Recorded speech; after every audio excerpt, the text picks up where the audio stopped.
gentlemen, the President of the Republic of the Philippines, His Excellency Ferdinand R. Marcos Jr.,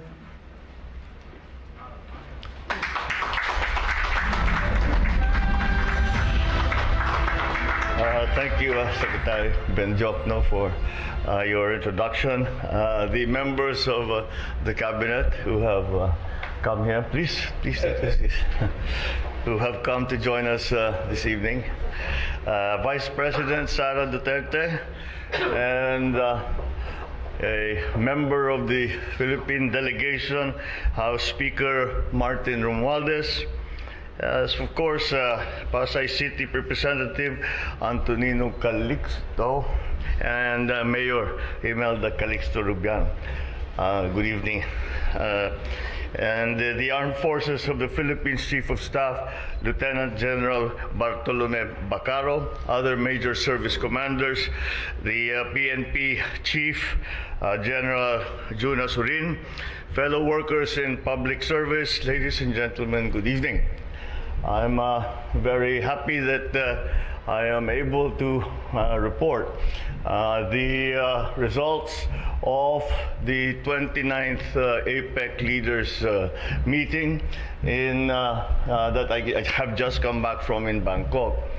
It was, of course, we discussed with the other leaders all of the issues that our countries have been facing, are facing, and what possible solutions we have for the problems that we see that are upcoming.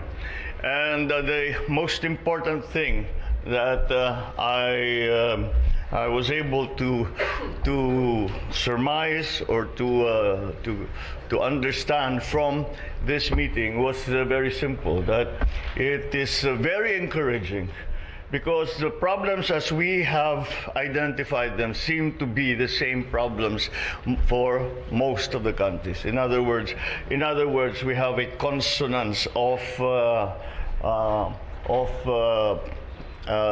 views and analysis on the things that are to be of concern.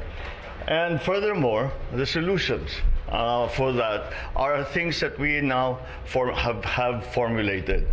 Of course, the subject of climate change, the subject of supply chains, the subject of food supply, the subject of digitalization, the empowerment of women, these were some of the issues that were discussed. And it was a very useful and productive process, because, as I said, we have now a way forward for all of us members of APEC. And this includes the United States, it includes the Russian Federation, it includes Australia, Canada, New Zealand, and so it's not just the ASEAN, but all of these other countries around the Pacific. So it was really very much a world forum. So it was that we could hear from countries from very far apart, what the issues that they are facing, that they would like to partner with APEC and with specific countries in solving. And this is essentially the idea of unity, the idea of, as we refer to it, is APEC and ASEAN centrality. And that concept seems to be, we are all in agreement that concept is important for us to be able to face the future, which is going to be rather tumultuous in the next perhaps year.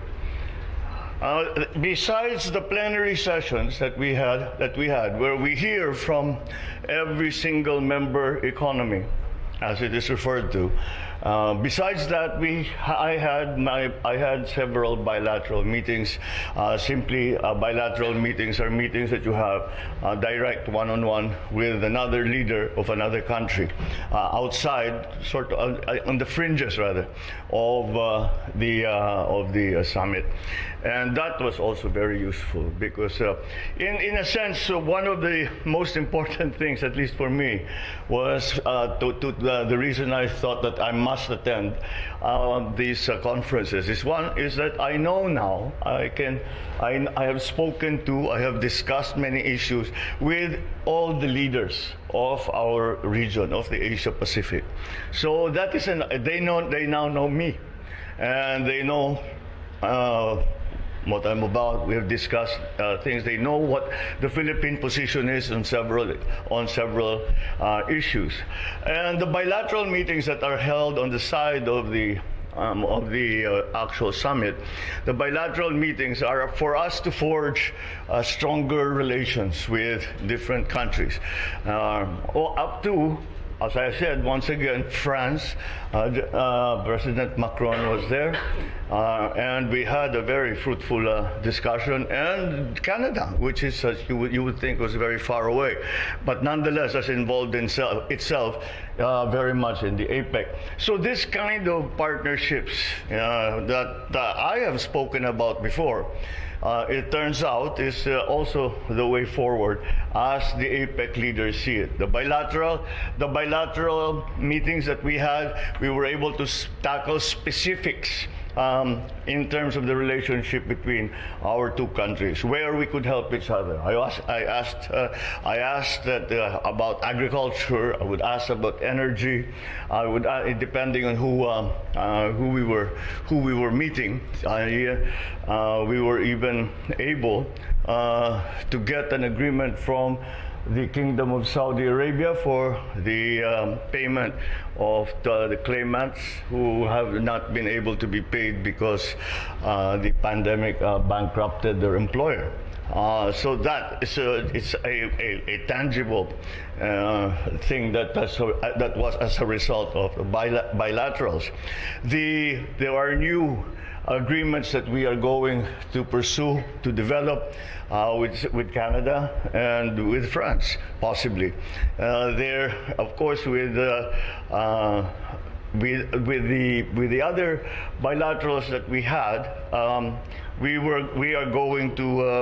have been able to again state our country's positions, and again it has been quite gratifying to see that we are at least there are several to each problem there were several different approaches, but there was a central principled scientific approach that to the different problems that we were that we were discussing.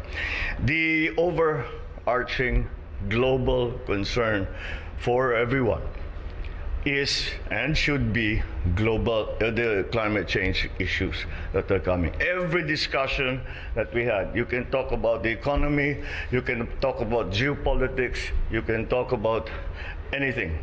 You can talk about, go into detail, you talk about fisheries, you talk about governance, you talk about anything. And the subject of climate change will make itself felt. And so, again, this is something that we all seem to have realized, and we have come together to try to mitigate. And since we are essentially shall we say, since we are essentially the developed countries that have cannot be said to have put the world in this situation, it is also up to us to go to those developed countries who have had their development, but unfortunately because we were ignorant of such things, they ended up changing the weather in the world, and for them to assist developing countries who have not been a contributor to global warming, to carbon gas emissions, to carbon emissions, and all the other activities that has caused the weather to change and for these disasters to be happening. So again, that was really the overarching subject. We, of course, the economy, you start off talking about the economy, you end up somehow at some point talking about climate change. And so I think there will be a very strong push. The Apec countries have really said that we have many agreements that are in place, but there's very little that has been actually done. And so that is going to be the push by APEC, by ASEAN, by the Asia-Pacific countries. And then before we left, we, of course, all managed to meet with the Filipino community in Bangkok. We had a very enthusiastic crowd, and as ever, it was after all the serious and very important discussions. It's always a breath of fresh air to spend time with fellow Pinoys around the world. So that essentially these are the broad strokes of the trip that we have just come back from, and there's much that we can start to develop because some of the bilaterals were with private corporations. We were entertained by private corporations who want to invest in the Philippines. So those are the things that we have to follow up.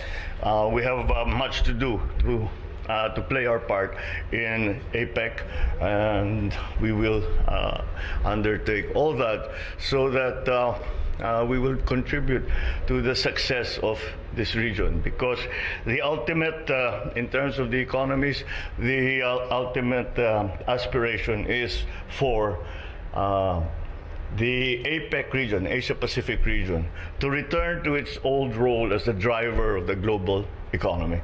And if we do all of the things that we are planning to do, that will come back again, and we once again will be at the forefront of the global economy. So that is what we are working towards, and that is what we had tried to develop in Bangkok.